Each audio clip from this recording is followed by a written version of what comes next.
तो गाइस हमारा जो नेक्स्ट टॉपिक है वो अब है HCF and LCM by prime factorisation method.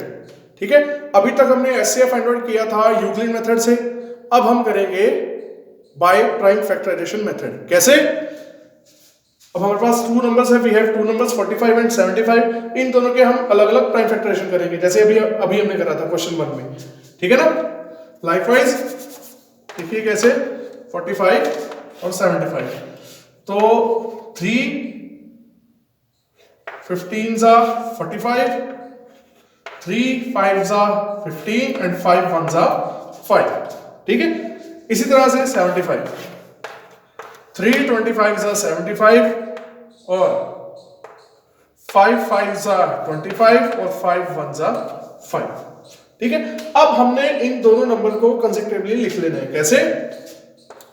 45 equals to कितना प्राइम फैक्टर इसके 3 इंटू 3 इंटू 5। एक बार इसको हमने अपनी कन्वीनियंस के लिए पावर नोटेशन में लिख लेना है।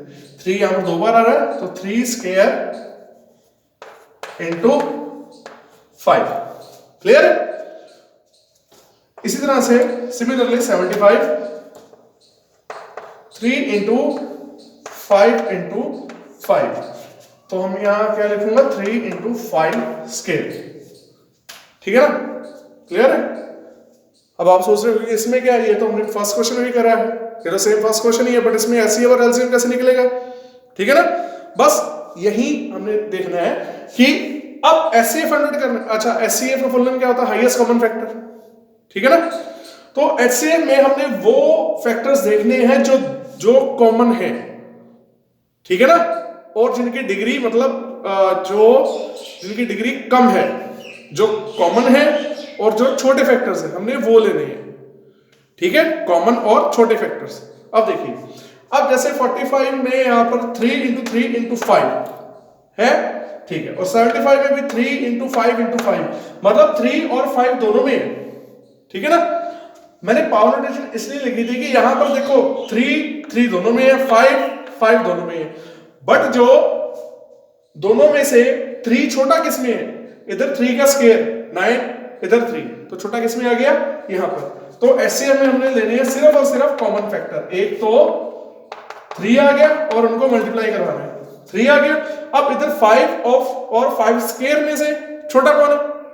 नेचुरली 5 ही है, और ये दोनों में कॉमन भी है। हाँ, याद रहे कि HCF में हमेशा हमने कॉमन फैक्टर्स लेने हैं। ठीक है? क्लियर है? अब वही 5 और 5 स्क्वायर में से छोटा कौन सा है? 5 ही है ना? तो हम यहां पर लिखेंगे 5, तो 3 5s are 15। ये आ जाएगा हमारा HCF। क्लियर है? इजी है ना?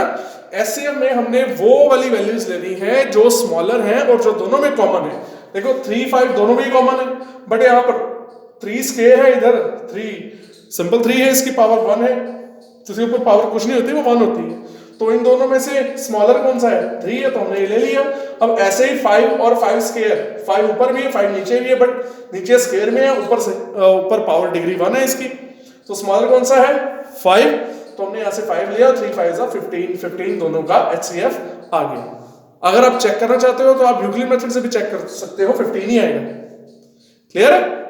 अच्छा, अब बात करते हैं LCM की।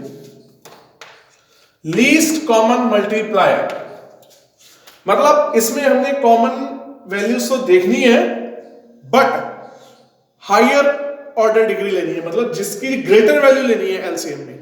ठीक है, कॉमन वैल्यू लेनी है और ग्रेटर वैल्यू लेनी है, और उसके बाद ये दोनों लेने के बाद जो प्राइम फैक्टर बच जाते हैं वो भी ले लेने हैं। मतलब LCM में हमने कुछ नहीं छोड़ना। ठीक है, पहले क्या लेना है? कॉमन देखना क्या क्या, फिर उसके बाद कॉमन में से ग्रेटर वैल्यू वाले लेने हैं, लीस्ट वैल्यू नहीं, ग्रेटर वैल्यू। ठीक है ना? बड़ी वैल्यू। और उसके बाद जो प्राइम फैक्टर बच गए हैं वो भी ले लेने हैं। समझ आ गई? ठीक है, अब देखो LCM में क्या होगा। देखो 3 5 के अलावा इसका कोई फैक्टर नहीं है, कोई प्राइम फैक्टर नहीं है, तो ये तो दोनों में कॉमन है। बट अब 3 स्क्वायर और 3 में से बड़ा कौन सा?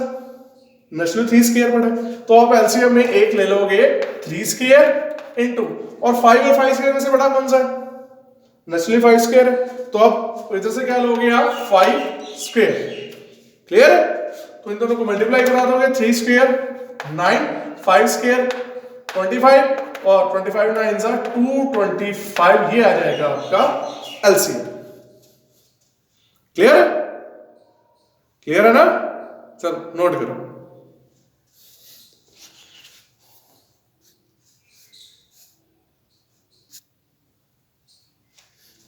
ठीक है स्टूडेंट, इसके बाद रहती है वेरिफिकेशन। ठीक है, वेरिफिकेशन कह लो या एक रूल कह लो। ठीक है, ये क्या होता है, अगर कोई हमारे पास दो number, suppose A and B, अगर we have two numbers A and B, ठीक है, अगर उनके एचसीएफ और उनके एलसीएम को मल्टीप्लाई करवाया जाए तो जो आंसर होगा वो इन दोनों नंबर्स की प्रोडक्ट के बराबर होगा। तो वो किसके बराबर होगा? जो इन दोनों नंबर्स को गुना करने पर आएगा और उनका एचसीएफ और एलसीएम को मल्टीप्लाई करने पर जो आएगा वो इक्वल होगा। ठीक है, एग्जांपल के लिए अभी हमने क्वेश्चन करा था कि 45 और 75 टू नंबर्स लिए थे। अब एचसीएफ 45 और 75 का कितना आया था? 15 इनटू इन दोनों का एलसीएम कितना आया था? 225 इक्वल्स टू, अगर आप 45 और 75 को मल्टीप्लाई करोगे तो आंसर आपका आएगा 3375 और इन दोनों को भी आप मल्टीप्लाई करोगे तो 225 इंटू 15, ये भी यही आएगा 3375 और इधर भी कितना आंसर आया?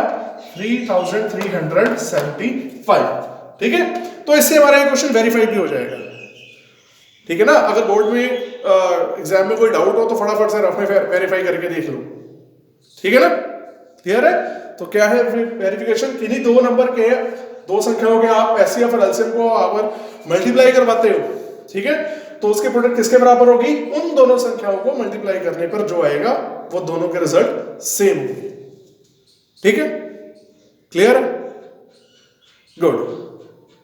चलो अब हम सेकंड क्वेश्चन पर आते हैं। ठीक है ना, ये सेकंड क्वेश्चन का कॉन्सेप्ट था, अब सेकंड क्वेश्चन पर आते हैं। अच्छा, इसके बेस पर एक फॉर्मूला और बनेगा आगे, वो मैं बाद में बताऊंगा। ठीक है, चलो नोट करो।